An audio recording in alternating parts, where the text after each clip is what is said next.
Hello, everyone. Thanks for taking the time out of your day to tune in to the very first episode of our podcast, Voices of Western, brought to you by the Humans of Western team. So, before we dive into things, I'm just going to introduce myself really quickly. My name is Jason. I am one of your co hosts for today, and I'm going to my third year of medical sciences here at Western University. My name is Jackie, and I'm your second co host. I'm currently a first year student in IB, and I did my first 2 years in film studies. And before we go into the podcast, just a little bit about Humans of Western in case you haven't really heard of us. So we are inspired by the popular Humans of New York page, of course, and we are a completely student-run initiative here at Western devoted to exploring the small inspirational moments happening every day. So we do this through interviewing students, staff, faculty, so on and so forth, about their hopes, dreams, hardships, funny moments, and really just anything to do with their everyday lives. And so it's through these conversations that we kind of wish to capture and portray the spirit of, what it is to be a human here at Western. So if that sounds like something you're interested in, then make sure you visit our Facebook and Instagram page at humans_Western to learn more about the work we do. This is a podcast series where we aim to dive deeper into the personal experiences of students, staff, and faculty at Western. Our hope is to bring on a number of guest speakers and to provide you guys with a diverse set of perspectives on relevant stories around campus. Yeah, and obviously we want to bring you a mix of educational perspective and entertainment. So we want to keep the podcast as lighthearted and conversational as possible, but also to bring some value to it outside of just hearing us talk for like 30 minutes or something. So that's typically where the guest speaker will come in and fill that sort of educational value role. And our future episodes will also be hosted by some of the other members on the Humans of Western podcast team. So expect to see essentially a rotating schedule of different hosts bringing you a diverse range of topics. All right, so we're super excited to be diving into today's episode, which essentially is, I'm pretty sure, a really relevant topic that's been on all of your minds. It's essentially about the COVID-19 pandemic and kind of how that has been impacting our lives as students, and also kind of addressing just concerns related to the vaccine that's coming out and how we see this pandemic, kind of affecting our lives going forward. So today we'd like to share a little bit about our personal experiences with the quarantine, and kind of bring in a guest speaker to talk about her research on this pandemic and what she sees, kind of like just some concerns that she has and advice she has for students going forward. We also kind of would like to maybe talk about just how the situation has progressed in just the recent weeks just at Western.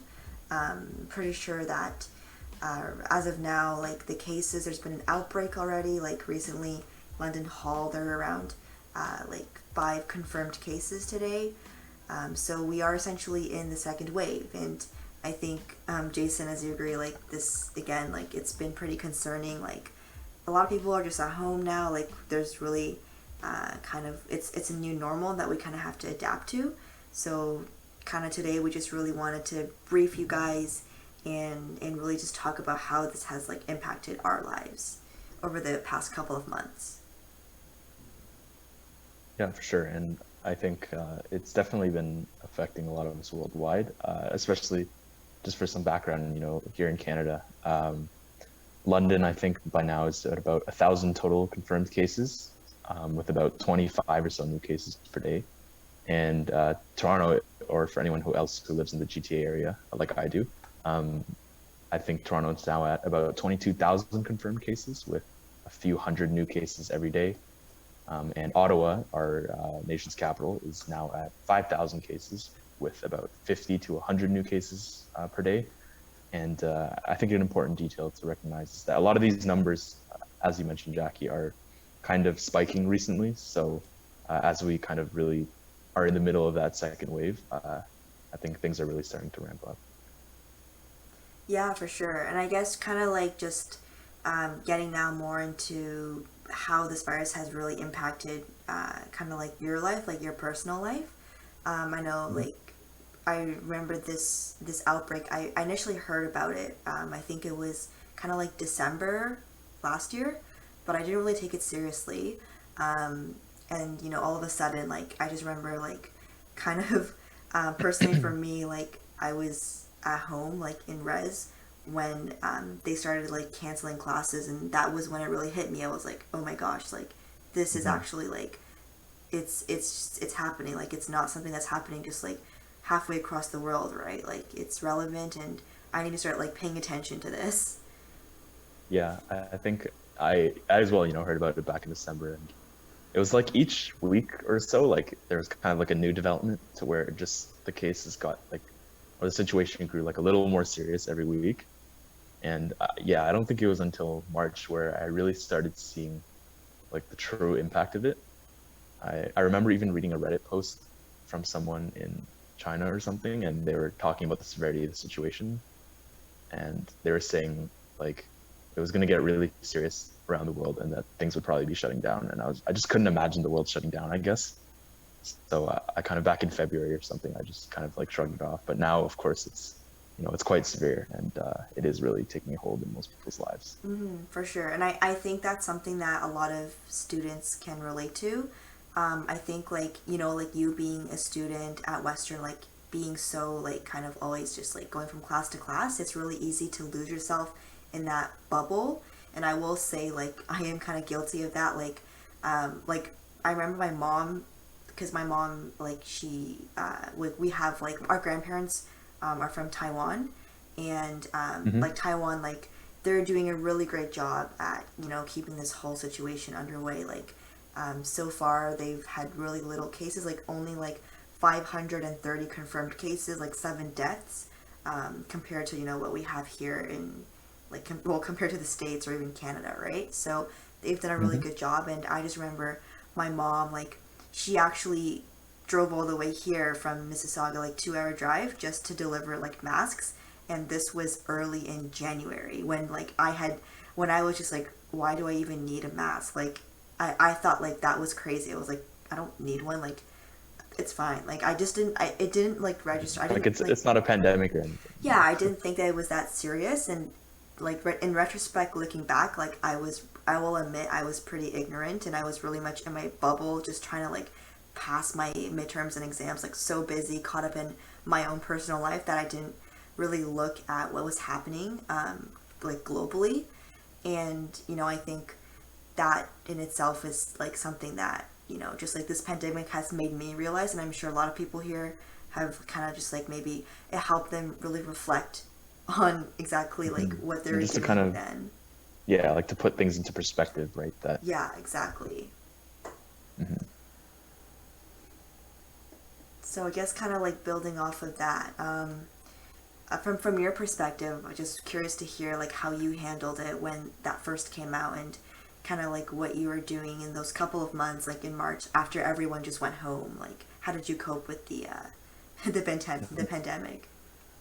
Yeah, I think for me it was also quite a shock. I just remember like all of a sudden Western just randomly sent an email to me saying like, "Oh, the rest of your semester's canceled now." And we're not really sure what to do, which was crazy for me at the time because I guess I always assumed that these big institutions like always kind of had a plan for something like this. But Western's initial response was essentially, I think that first week was really hectic because no one really knew what was going on, and that was definitely like a big adjustment for me. But I think coming into October now, um, as with many others, like it's kind of been a big adjustment, but most of us are kind of settling into it now. So I think I tried to, in terms of keeping like a good positive mindset, I guess I try to keep myself occupied, whether that's in my work or, spending some time with my friends over like Zoom or socially distanced, and just trying to, I guess, always keep busy and try to keep myself immersed in something that isn't necessarily, uh, the relatively depressing state of the pandemic, I guess. And I would say like, what were some steps that you took to kind of ensure that you and your family were safe? Yeah, I think the first month and a half or so, I I was just holed up in my house. I don't even think I really left other than like to go for a walk or something. And then I guess eventually throughout the months, I only saw my friends really in like kind of like a socially distanced environment. And I think in terms of with my parents, they were pretty like serious on the situation, I guess as they should be, and we kind of tried to limit us leaving the house to like as little as possible. So we would kind of buy huge bulk of groceries every few weeks or so, and then just try to like live off that. We would just try to really be like mindful of the situation and to consider like, okay, like do we really need to, for example, like I don't know, like buy like a bag of rice or something, um, or do we really need to like go to this like event or something like whatever it is. Yeah, for sure. I would say, kind of like on my end, we followed a standard operating procedure. I know in Taiwan, especially, essentially, like when you go out, you come home, but then we'd kind of like leave all of our outdoor clothes just like in the garage. And then we just like leave our shoes out and then go home and like, again, like if we got groceries, we'd sanitize those groceries. But then also we'd kind of like take a shower after coming home just to really like kind of like clean ourselves and get Like a rid of all the full kind of like a germs. full reset The sort of. full reset, yeah. And I think that's part of the reason why like a lot of like Taiwan is doing such a good job. I think it's because everyone's just really sticking to those protocols.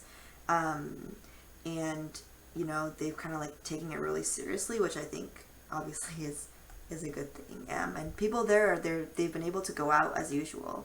Like my grandparents are, sending me photos, and they're going on vacation and all that. So it's like life as normal, except they still wear masks and everything. But yeah, they've been able to go out, and it's working for them. So hopefully we can do something similar.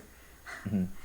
And I think it kind of shows that like recovery is like a possible outcome, right? So I know like I was reading like an article on like the state of Wuhan today and how like they're able to have like concerts and stuff where people are able to show up and wearing masks still of course, but like for the most part it's just regular sort of conditions, and that was the state of Wuhan today. But compared to like 6 months ago or something, like the country was completely, or sorry, the city was completely shut down.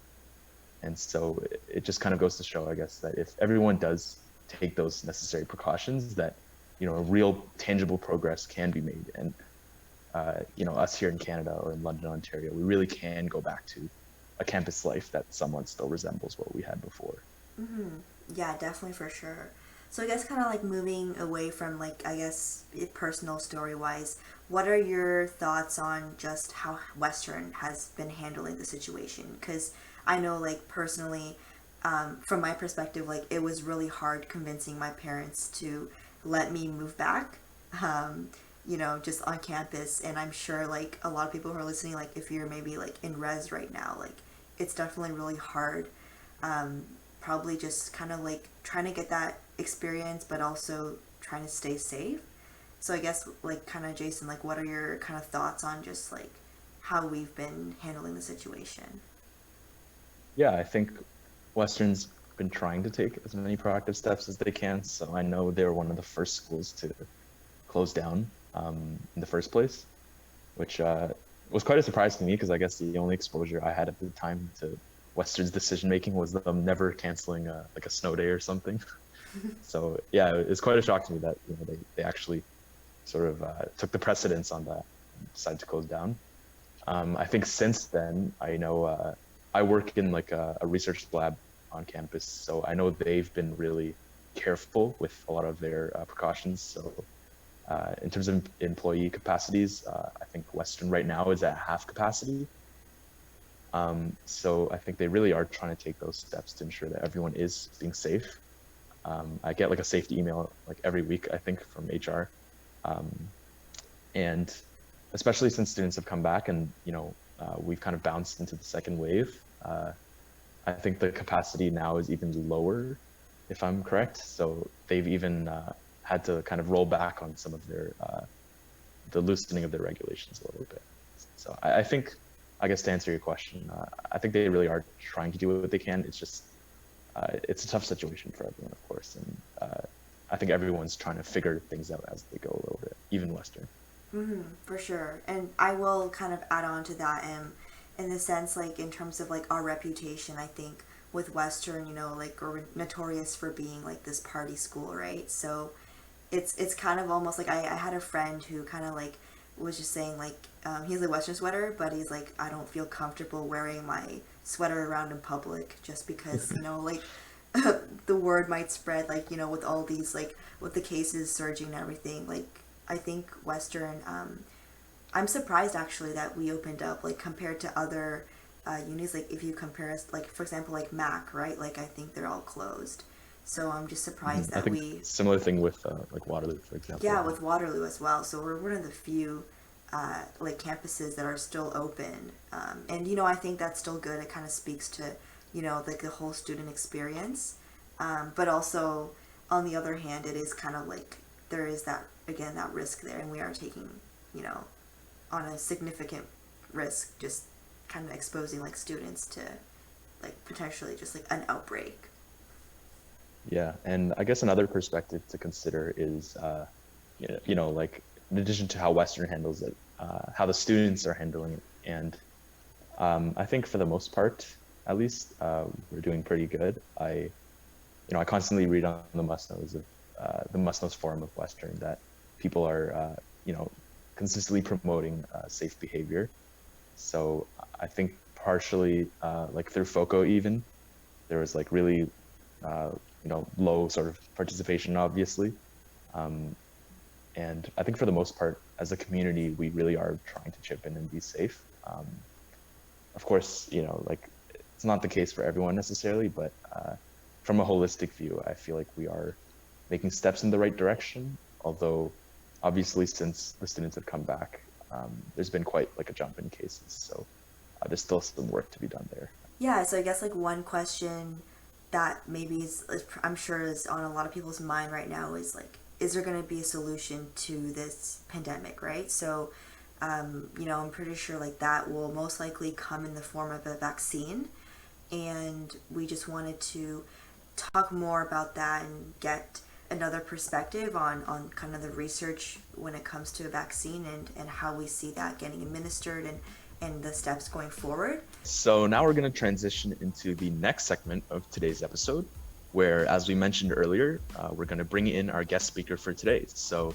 today we have Radhika Thakkar, who is a medical science student here at Western, and she recently published an article titled "The Road to a COVID Vaccine," where she covers some of the background behind the research and the development of vaccines, as well as what that means for us in the context of the COVID pandemic. Hi guys. Yeah, so I did write an article. It was part of the Western Unfiltered. They are a student-run newspaper team who provide local and international news. And so I am under the health and environment writers. And when I was asked to write an article under health and environment, the first thing that came to mind was coronavirus, because it's such an ongoing situation and it keeps Of course. developing. And I didn't just want to write about coronavirus because there's numerous articles out there talking about it, but one of the most important things is the vaccine. Because a lot of people, like, when they're talking, they'll be like, oh, I can't wait till the vaccine comes out. When the vaccine comes out, like, we'll be able to see each other. But do we know when that vaccine's going to come out? So I kind of just, like, wrote a realistic timeline of how long a vaccine takes, Right, to give because I people. think a lot of people aren't necessarily aware of some of these like factors that go into like Exactly. that process, right? Yeah, so that's what I was trying to get across when I wrote the article. Yeah, I think it's definitely really informative. And I guess I just wanted to maybe know more about kind of your motivations behind this. Like, maybe you could tell us a little bit about why you decided to write about this article specifically, and kind of how this virus has impacted your personal life.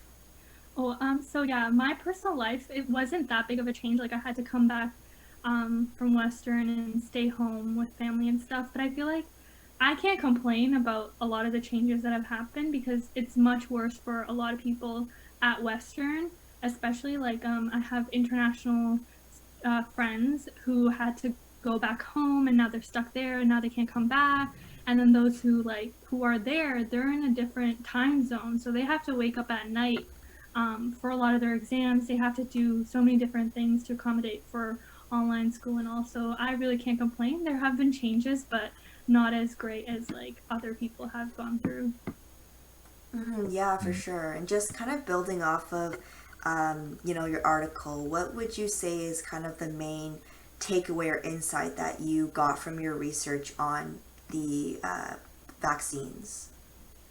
So I actually learned this in Orgo when I took the course. But something that was really fascinating was just how fast the process of coming up with a vaccine when there's an infectious disease going on in the world Was this is. Orgo 2223? Yes. Yeah, Yeah, it was. I took that It was last year one as of, well. yeah, it was one of like the last lessons, and it was so cool because that's around the time when I think the like coronavirus had come out, so we were just talking about it, and like usually this process takes around 10 to 15 years, but because it's like such an important thing to, like, for example, this virus is so dangerous, I guess. They have to speed up the process, and it's almost like 1 to 2 years that they're making the vaccine in. So it's a big cut down, and it was super cool to learn about a lot of the pressures that come from presidents and other countries to fast forward this vaccine. Just like some of the factors that you don't necessarily consider, right? Exactly. For sure. And I know personally, like a couple of my friends, we were also talking about this vaccine. It's like, if it does come out, right? Like, personally, based on your research, would you feel comfortable getting this vaccine? Just because I know that it's so new and they maybe haven't had time to run any proper trials. I don't know, like personally, from my perspective, like I would be a little bit hesitant just getting this vaccine, knowing that it's so new and there might be some, health issues, like maybe like 10, 20 years down the line. So kind of what's your take on that? So honestly, I've heard this from a lot of people, and a lot of people are like, I'm gonna wait for other people to get it, and then I'll get it to see if that nothing happens to them, and then I'll make sure I get it. But as a science student, I feel like I really trust scientists, and they're not ones to cut corners to make the vaccine come out. And FDA themselves have like assured, like the CEO of FDA has like come out and said, like, I'm getting pressures from the president of the United States, but I'm gonna make sure that we don't cut any corners to make sure that this vaccine is as safe as possible, because at the end of the day, these vaccine companies, they do want to bring out the vaccine as fast as possible, but they also want to make sure that in the end, after a few years, like 10, 20 years down the road, people aren't complaining about this vaccine. So they're going to make sure it's as safe as possible. So yes, if a vaccine comes out, I am for sure going to take it because I trust the science. And I know you mentioned this in your article as well, but even if you are choosing to voluntarily take it, it might actually sort of be a while before that's even available to you in the first place. Is that correct? Yeah, exactly. Yeah. Right. Yeah. So, sorry, go ahead. I was just gonna say that when the vaccine comes out, they're gonna have limited quantities. There's 8 billion people around the world. They're not gonna have 8 billion vaccines for everyone. And so when this comes out, like they have to make kind of like a sheet or like a plan of who's gonna get it first. And obviously, the first people to get it are those first responders, those healthcare workers, and people who are most vulnerable to this virus. Yeah. And I think that actually transitions into the next question I was going to ask you really well, Yeah. which was you talked a lot about herd immunity and why it's actually important, not just for individuals to necessarily get vaccinated, but for like a large majority of the population, right? Yes. So you want to tell us a little bit more about herd immunity and how that works? Yeah, so herd immunity is when like a large enough proportion of the population has become immune through vaccination, so that the spread of the disease isn't as risk isn't it doesn't have that high of a risk. So for this virus, it's because it's so unknown. Like, yeah, there's been other strains of SARS and coronavirus. This one's a new one, so they don't have as much information. And so, although they believe that it's 60 to 70% of the population need to be vaccinated for there to be a herd immunity, um, that's still 5 billion people on this planet that need to get vaccinated for that herd immunity to be possible, where it doesn't spread as quickly. So no matter what, I think anyone should get the vaccine, because at the end of the day, um, it's really not going to go away until that vaccine comes out and people start taking it. Right, and it's kind of like for your own individual safety as well as for the Yeah. safety of others. It's the same. It's the same thing with masks. Like, you wear it for your own safety, but also the safety of others. And so that's the same process with the vaccination. Definitely. Okay, another point I kind of wanted to bring up with you after I read it was I was just wondering if you could elaborate on the part where you talked about how there's kind of health disparities, and there's some health disparities that are like intrinsic to the healthcare system today. So whether that's certain socioeconomic groups getting less access to treatment and stuff like that, like how that's sort of relevant and plays a factor in vaccine distribution. So a lot of the minority groups, so African Americans, Hispanics, this is already known through data research that they don't get enough healthcare services provided to them, and so that includes vaccinations. Now, actually, Trudeau, I read this article a few days ago. Trudeau said that he's gonna make sure that the vaccination is funded for all of Canada, so it's gonna be free for everyone here. But Trump hasn't said the same thing about America. So that's where this process of like herd immunity and these minority groups come into play, where if people can't afford it, how are they supposed to stop the spread? So I think a lot of this has to, like, the health committee, the president of the United States, all these people have to get together and talk about being able to fund this vaccine, because without that funding, people aren't going to be able to afford it. And then if they don't afford it, that spread is still going to continue to happen. So yeah, that's what I have to say about that. Yeah, definitely. I can definitely relate to that, and I think again that'll be like an important issue, or that they definitely have to address like going forward in the future. And I guess also kind of just like maybe bring this back more to maybe like just like us as students, right?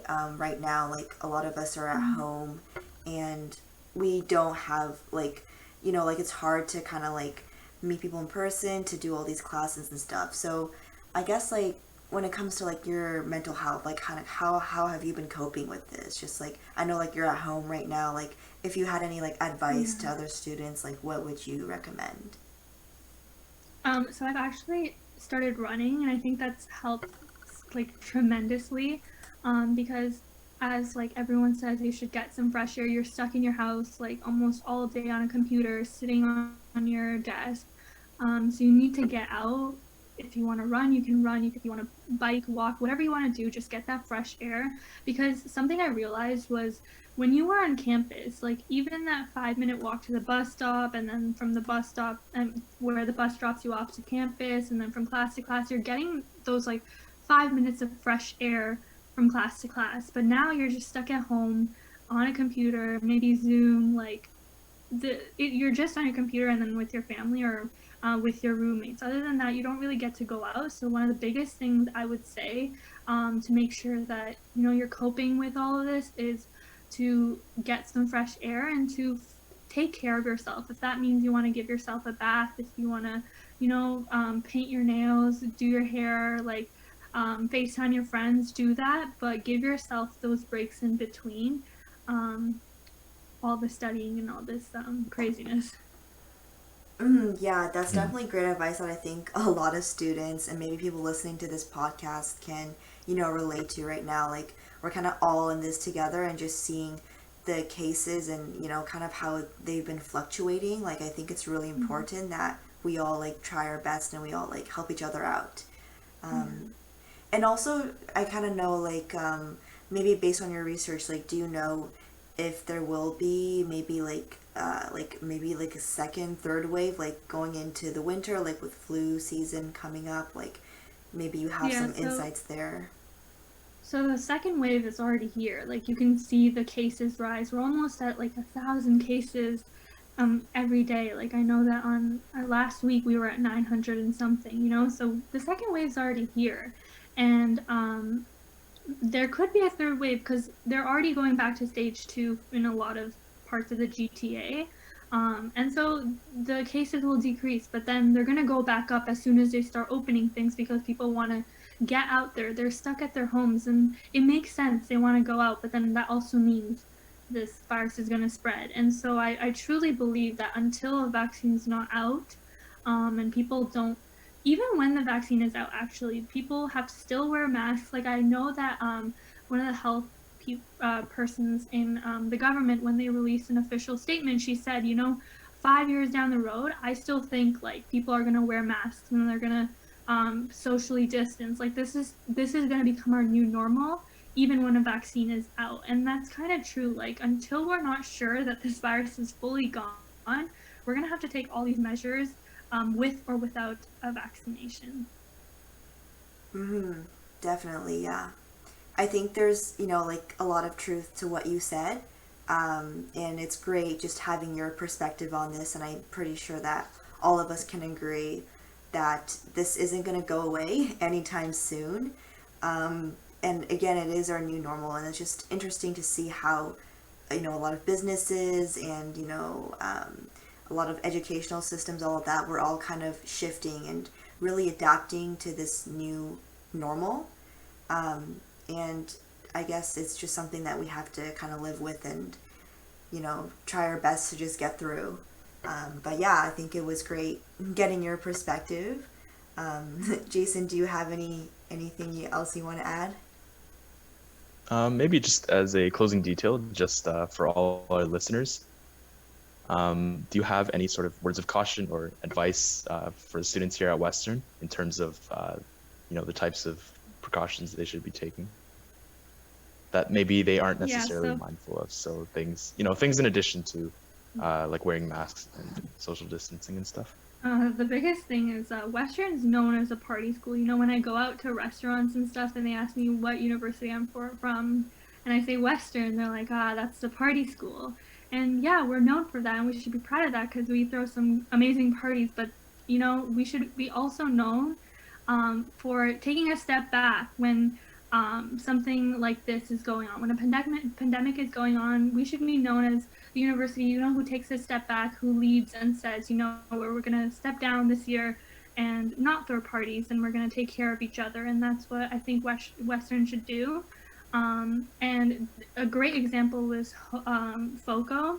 There were a few parties, and that was unfortunate, but most of the craziness that goes on during FOCO didn't occur, and that just shows how Western students are accommodating to these situations.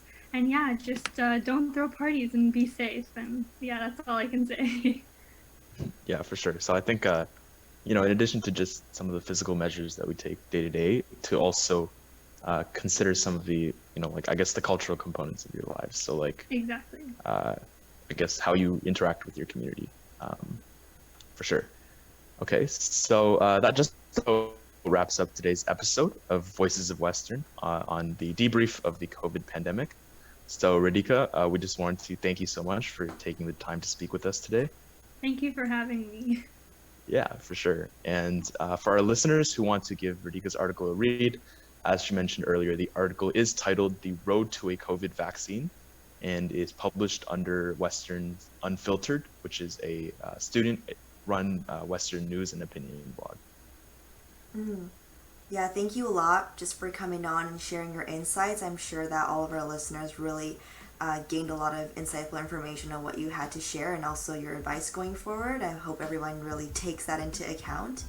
And yeah, I just wishing everyone the best. Like, stay safe. Hopefully we can all get through this second wave that's about to come up, and hopefully there is a vaccine that comes out so we can get back to a somewhat of a new normal. With that said, thank you so much for tuning in with us today. We plan on releasing these podcast installments on a bi-weekly basis, covering a variety of different topics. So make sure you check out our upcoming episodes by following the Humans of Western Facebook and Instagram pages at humans_Western. We are super excited to be launching, our podcast this semester, and we really hope that you can continue listening to our episodes and provide some recommendations and suggestions on future topics. Yeah, for sure. So thanks for joining us today for our first installment of the Voices of Western podcast, and we'll see you soon.